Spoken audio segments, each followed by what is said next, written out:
Starting off with the worst team, we've got the New York Giants. We told y'all when we were talking about the Jets, we weren't that favorable on the Giants, and yeah, we have them at a record of 3-14. Yeah. It definitely not a lot of us were. Jason was definitely the least favorable. I thought I was rough with 4-13. Jason had them at 2-15. That's one that I had them at 3 wins, right? You had them at 3, yes. Okay. You and Khalid had them at 3. I had them at 4. Don had them at 5, and Jason just had them at 2. Don's usually pretty rough on the Giants over the years, boys. So for them to get 5 wins, I mean, and it's very much this is a young team that next year I feel like is when you're going to start seeing the production. So I mean, yeah. We talk about it. The additions: Russell Wilson, Jameis Winston, and at QB. And Javon Holland was their Javon Holland was their big free agent signing, especially after losing Xavier McKinney. I don't know if Javon Holland's been on the same level that he was previous years, but that's just first started joining the league. You should have just kept Xavier McKinney.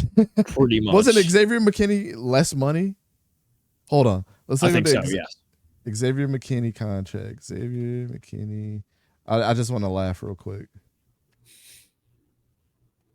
Make sure I get the clown music prepped. Okay, so Javon Holland, $45.3 million with 30 guaranteed. Xavier McKinney was $67 million. Okay, never mind. I digress. Yeah. Less guaranteed money though. So. Yeah. But Javon Holland was their biggest addition in free agency. I mean, obviously, you look at their main draft picks: Abdul Carter and Jackson Dart. Those are your 2 first rounders. Obviously, I don't know how much of Jackson Dart you're going to see this year. You've got Russell Wilson currently as a starter, and then backing up is Jameis Winston, and I think that's honestly pretty good for Jackson Dart. Yep. Have him sit behind 2 guys that have been in this league for a long time. Let him learn between both of them. If he comes in at times, that's great. But let's not see him unless it's like way later in the season. Let the kid learn for a year. Y'all have been in poverty for years. Don't try to rush this and ruin it. Let it meld. Let it process.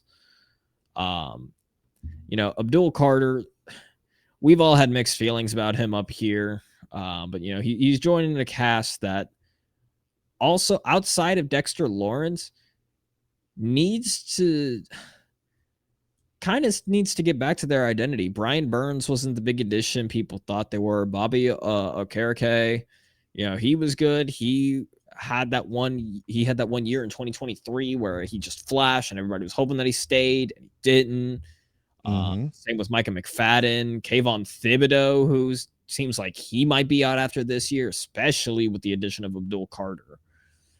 Tyler Nubin, we weren't that big of a fan of. And then Deonte Banks, great rookie year, a little bit of a lackluster second year. So, let's see what the third year is going to be like. I've seen like articles and hearing, and I've heard people like say they're already ready to give up on him. Let's see what it looks like, outside of him, Drew Phillips, you got him at nickelback, outside of Deonte Banks, Paulson Adebo, who was an addition. Cordell Flott, or wait, was Adebo an addition?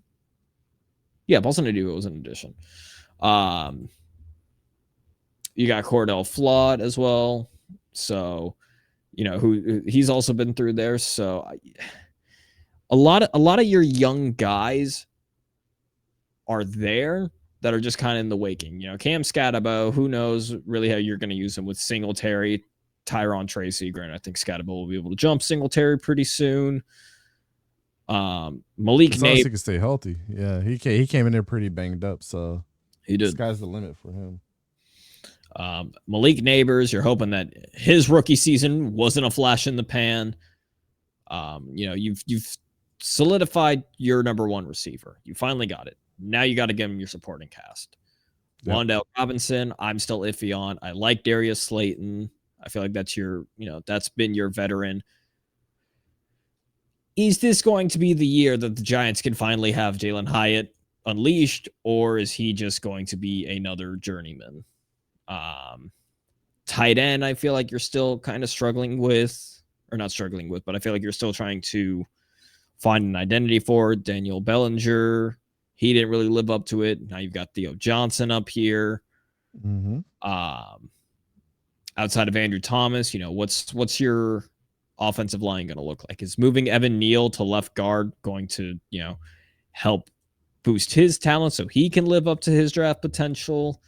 And then you're looking at the rest of this. Is Jermaine Ellerman, John Michael Schmitz Jr., are they solidified? Because John Michael Schmitz Jr. was also an addition, I believe. No, John Michael Schmitz has been there. He was drafted there. You're right. It was Minnesota. His college was Minnesota. I don't know why. I saw Minnesota and I was like, Vikings, got it. Yeah. So, never mind. He's been there. Yeah, so nah, all good. So a couple things to notice here I'm allowed to make mistakes about the Giants is like 35th in points scored, 28th in passing yards per game. Their quarterbacks completed 61.9% of their passes. It's not good. They were 23rd in touchdown percentage, scoring a touchdown on only 46.2% of their red zone drives. You look at that, obviously that's the reason why they drafted somebody like 𝗕𝘂𝘀𝗶𝗲𝘀𝗀 to punch it in, because Tyron Tracy's not going to be that type of receiver or a type of running back for them. I love the Thomas Fadone pick from Nebraska because I feel like he's going to be able to give them the blocking and receiving presence that they've been wanting some of those guys to give for the Giants over the years. And I've been hearing a lot of good things about him. Marcus Mimbo, Darius Alexander, I feel like is a dangerous piece to pair him up with a guy like Dexter Lawrence. Yes. Yeah. Jackson Dart, it's going to be yet to be seen on what happens with him since they brought in all the quarterbacks that they did. Hopefully Abdul Carter is everything that people hope that he is. We weren't as high like the media was on Abdul Carter. But to me, just a lot of things on this team just haven't moved the needle enough for me to feel really, really good. Just because you have so much depth and the players that you had doesn't mean that you have the talent there to push the needle forward. Again, you got 3 good teams that all got better, that didn't lose a lot, that you're going to have to come in and be an absolute menace against. But signing guys like Roy Robertson Harris and Chris Manhertz, who are former Jaguars, I can tell you right now, those guys are not who they said that they are. One sign that I did like was a Zach Pascal. Yes. I love Zach Pascal, and I hope he does really, really well for them. Paulson Adebo as well. Really good pickup for them. So just like everything that you said, they have to improve on so much. But 3-14 was their record last year. 4-13 obviously is a 1-game improvement. But there's so many question marks still. Is that offensive line going to be good? Are you bringing in another young quarterback just to come in and get killed again? Those are the things that we need the questions answered on. And is a lot of these guys that they picked up in the draft, are they going to be able to be day one starters, most importantly, for this team? Because like I said, like a guy like 𝗕𝘂𝘀𝗀𝘀𝗀 is still apparently he's still been injured and nursing injuries and everything like that. So hopefully these guys are healthy going into camp. But I can tell you out of this is a big offseason sign class that they have, including their draft picks. And I can tell you half of these guys are not going to be here when the season starts up. So, bunch of 1-year deals on here. 1-year deals means that you could be cut tomorrow. 2-year deals means that you got 1 year.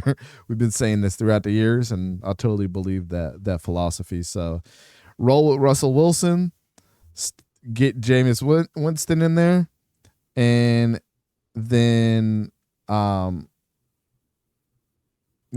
Jackson Dart in there. I think that should be the progression of things. If they decide to move off of that strategy, it may not be a great period of time for, for Jackson Dart's development to be the number one guy for the team like they want him to be, right? And I think it would be situational malpractice if they allow this guy to come in and not be everything that they want him to be. They chose him in the first round, right? Or was it the second? No, that was the second. Jackson round. Dart was the first. No, they traded. Yeah. That's right. Yeah, he's a 25th pick. Yeah. Yep. So Elijah says, "Hey, can you link me a video on what you did not like about Abdul Carter? If you have a video about him, whenever you can. I think you can search the channel and see. We might have something out there. Let me see. If not, I don't remember. Abdul Carter. I don't think we made a specific video on him, but I think we talked about our top defensive ends, our edge rushers. Let's see. Yeah, I think we talk about it in this video right here.